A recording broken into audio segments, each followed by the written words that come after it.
Hi welcome back to my YouTube channel. അപ്പോൾ നമ്മൾ ഇന്നൊരു യാത്ര പോവുകയാണേ. എങ്ങോട്ടേക്കാന്നല്ലേ? തിരുവനന്തപുരം വരെയാണ് കേട്ടോ പോകുന്നത്.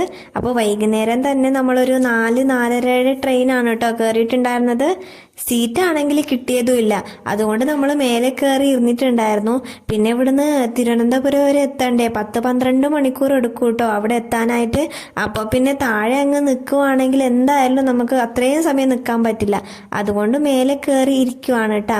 പിന്നെ കുറേ സമയം ഇങ്ങനെ യാത്രയൊക്കെ ചെയ്ത് കുറേ സമയമൊക്കെ ആവുന്ന സമയത്ത് നന്നായിട്ട് വിശക്കുന്നുണ്ടായിരുന്നു. അപ്പോൾ എന്തെങ്കിലുമൊക്കെ കഴിക്കാൻ വേണ്ടിയിട്ട് എന്ത് ചെയ്യുമെന്ന് വിചാരിക്കുമ്പോഴാണ് ഓർഡർ ചെയ്തിട്ടുണ്ടായിരുന്നു കേട്ടോ ഫുഡ്. അങ്ങനെ അത് എങ്ങനെയൊക്കെയോ ഇരുന്ന് നമ്മൾ കഷ്ടപ്പെട്ടിട്ട് അതങ്ങ് കഴിച്ചു കേട്ടോ. അങ്ങനെ അതൊക്കെ കഴിഞ്ഞതിന് ശേഷം കടലയാണെങ്കിൽ ട്രെയിനിൽ ഇങ്ങനെ കൊടുക്കുന്നുണ്ടായിരുന്നേ. അങ്ങനെ അത് 2 വാങ്ങിച്ചു. അങ്ങനെ ഇതൊക്കെ കഴിച്ചു കഴിഞ്ഞതിന് ശേഷം സത്യം പറഞ്ഞാൽ വയറൊക്കെ നിറയുമ്പോൾ ഒരു തൃപ്തിയായിരുന്നു കേട്ടോ. പിന്നെ കുറച്ച് സമയം അങ്ങ് കിടന്നു. ഈ ഇങ്ങനെ തലേൻ്റെ ആ 2 വശം കൈ വെക്കുന്ന എന്താണെന്ന് വെച്ചാൽ ഭയങ്കരമായിട്ടുള്ള തലവേദന ആയിരുന്നു. എന്താണെന്നറിയില്ല, കുറച്ച് സമയമൊക്കെ കഴിയുമ്പോൾ ഭയങ്കര തലവേദന ആയിരുന്നു കേട്ടോ.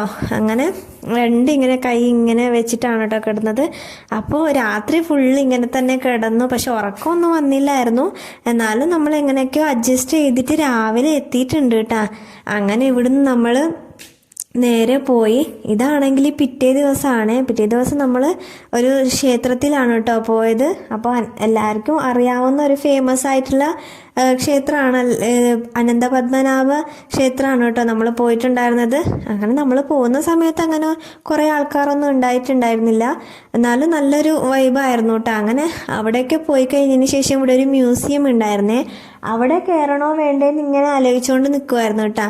അങ്ങനെ കയറാൻ അതിനുള്ളിൽ എന്തെങ്കിലുമൊക്കെ കാണുമോ അല്ല വെറുതെ ആവുമോ എന്നുള്ള ഇതായിരുന്നു. അങ്ങനെ പിന്നെ നമ്മൾ പുറത്തുനിന്ന് ഒരു ചേച്ചി വരുന്നുണ്ടായിരുന്നു കേട്ടോ. ഉള്ളിൽ എങ്ങനെയുണ്ടെന്ന് അപ്പോൾ ചോദിക്കുമ്പോൾ വലിയ ഇതല്ല എന്ന് പറയുമ്പോൾ നമ്മൾ പിന്നെ അതിനുള്ളിൽ കയറി നോക്കാനൊന്നും പോയില്ല. പിന്നെ ഇവിടെ കുറച്ച് സാധനങ്ങളൊക്കെ ഉണ്ട് കേട്ടോ, ചന്ത പോലെ. അങ്ങനെ അതൊക്കെ നമ്മൾ നോക്കി, ഒന്നും വാങ്ങിച്ചൊന്നുമില്ല.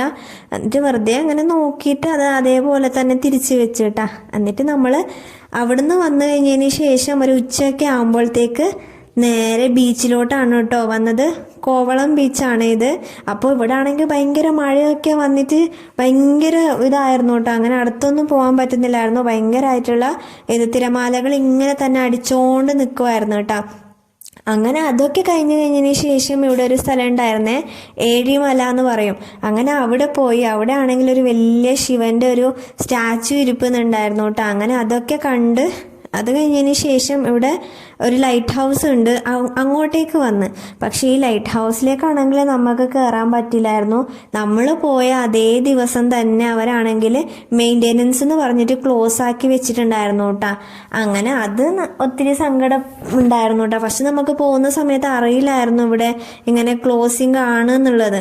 അങ്ങനെ പിന്നെ നമ്മൾ എന്ത് ചെയ്യാനാ, കുറച്ച് സമയം അവിടെ വെറുതെ ഇരുന്ന് അവിടെ ഇങ്ങനെ ബീച്ചൊക്കെ ഉണ്ട് കേട്ടോ. അങ്ങനെ അതൊക്കെ കണ്ട് പിന്നെ നമ്മൾ നേരെ വന്നു കേട്ടോ. പിന്നെ ഏഴിമലേൻ്റെ കാര്യം പറയുവാണെങ്കിൽ അവിടെ ആണെങ്കിൽ നല്ല അടിപൊളിയായിട്ടുള്ള വൈബായിരുന്നു കേട്ടോ. വലിയൊരു സ്റ്റാച്ചു ആയിരുന്നു ശിവന്റെ. അത് കാണുമ്പോൾ തന്നെ നല്ലൊരു ഇങ്ങനെ സിമെന്റിൽ ഉണ്ടാക്കിയാന്ന് തോന്നുന്നു, നല്ല രസമുണ്ടായിരുന്നു. അങ്ങനെ അവിടെ കുറേ സമയം നിന്ന് നമ്മൾ നേരെ തിരിച്ചു വരുന്നു കേട്ടോ. അപ്പോൾ അത്രയേ ഉള്ളൂ ഗൈസ് ഇന്നത്തെ വീഡിയോ. ബൈ.